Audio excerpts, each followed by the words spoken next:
my father goes to court by Carlos Bulusan?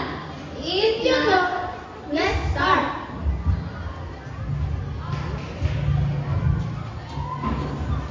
Scene 1. The happy family.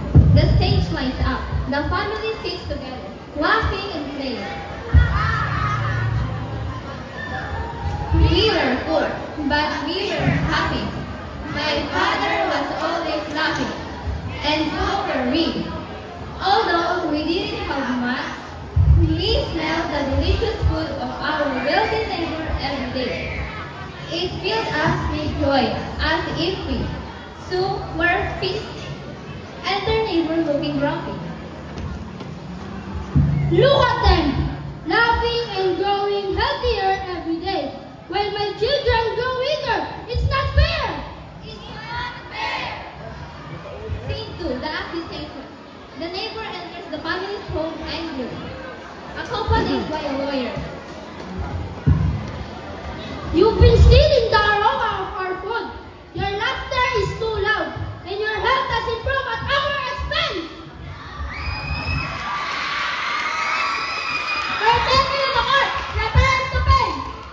Father laughs heartily.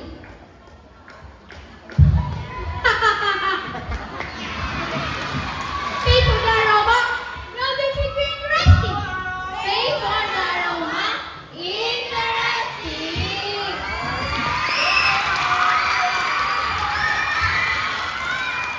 Scene 3. The courtroom.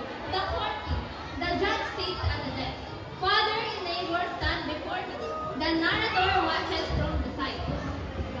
Let the case begin. Neighbor, state your complaint.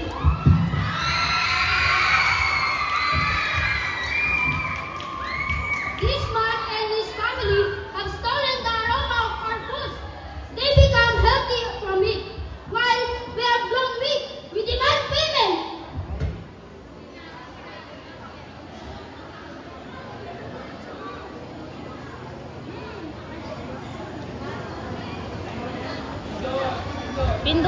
Pindutin mo.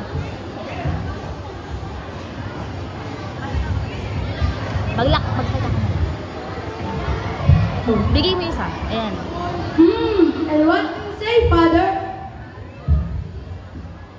Your Honor, we enjoyed the aroma, it's true. But how can you steal something intangible?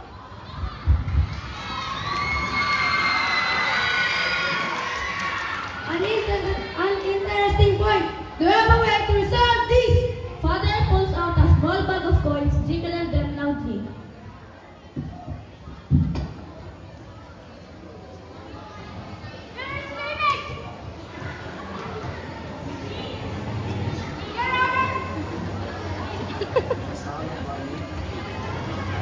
Ilakas mo na lang.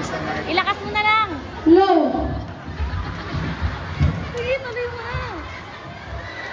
Your Honor, the sound of money for the smell of food. Sound. Tama. The courtroom erupts in laughter. Even the judge smiles. Case dismissed. A clever solution indeed. Scene 4. The celebration. Back at home. The family celebrates.